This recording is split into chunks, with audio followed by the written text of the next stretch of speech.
बिहार विधानसभा की 4 सीटों पर होने वाले उपचुनाव से पहले प्रशांत किशोर की पार्टी जनसुराज को बड़ा झटका लगा है। उम्मीद है कि तरारी विधानसभा सीट पर पार्टी द्वारा घोषित किए गए उम्मीदवार को बदलना पड़ सकता है। दरअसल जनसुराज ने तरारी विधानसभा क्षेत्र से पूर्व सैन्य अधिकारी लेफ्टिनेंट जनरल एसके सिंह को अपना उम्मीदवार घोषित किया था। आपको बता दें, लेफ्टिनेंट जनरल जो है वह एसके सिंह भोजपुर जिला स्थित करथ गाँव के मूल निवासी है, लेकिन सेना से रिटायरमेंट के बाद एसके सिंह लंबे अरसे से दिल्ली में परिवार के साथ रह रहे हैं। इसी के चलते उनका नाम बिहार के किसी भी जिले की वोटर लिस्ट में नहीं है। वह वर्तमान में दिल्ली के वोटरों और इसी के कारण उनकी उम्मीदवारी पर संकट के बादल मंडरा रहे हैं। आपको बता दें, बिहार के वोटर लिस्ट में नाम नहीं होने के कारण लेफ्टिनेंट जनरल एसके सिंह की उम्मीदवारी में दिक्कत आ गई है। उम्मीदवारी पर संकट आने के बाद सियासी गलियारे में यह चर्चा भी होने लगी कि आखिर चुनावी रणनीतिकार रहे प्रशांत किशोर और उनकी पार्टी से लेफ्टिनेंट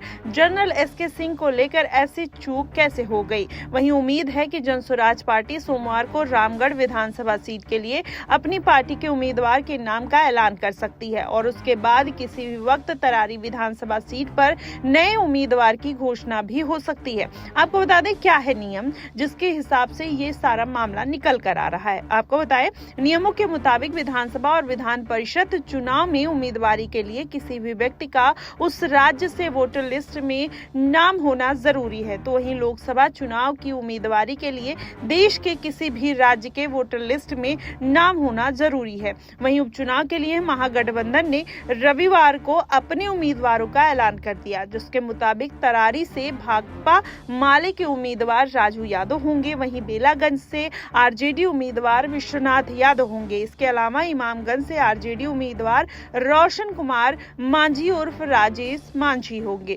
वहीं आपको बताएं, बिहार की बेलागंज, इमामगंज और रामगढ़ की तरारी सीट पर उपचुनाव होने वाले हैं। इन सीटों पर 13 नवंबर को वोटिंग होगी। देखना दिलचस्प होगा कि आखिरकार कौन सी पार्टी इस चुनाव को जीतते हुए नजर आती है, क्योंकि इस बार उपचुनाव चाहे किसी भी राज्य में हो, भारतीय जनता पार्टी अपना दमखम दिखाने में लगी हुई है। और वहीं विपक्षी पार्टियों की बात करें तो विपक्षी पार्टियां भी कहीं ना कहीं इस बात को साबित करने में लगी हैं कि अब भारतीय जनता पार्टी का जो अस्तित्व है वो धीरे धीरे समाप्त हो रहा है और जनता कुछ नया बड़ा बदलाव चाहती है। शायद यही कारण है कि चाहे इंडिया गठबंधन हो, चाहे आरजेडी हो, चाहे जेडीयू हो या एनडीए गठबंधन हो, लगातार अपनी कोशिशें करते हुए नजर आ रहे हैं और ऐसे प्रत्याशी को मैदान में उतारने की कोशिश कर रहे हैं जिनका जीतना तय माना जाता हो। यही कारण है कि अब सभी पार्टियों ने अपनी प्रत्याशियों पर सोच समझकर विचार करना चालू कर दिया है। लेकिन प्रशांत किशोर से जिस तरीके की चूक हुई है उससे ये माना जा रहा है कि कहीं ना कहीं उनके राजनीतिक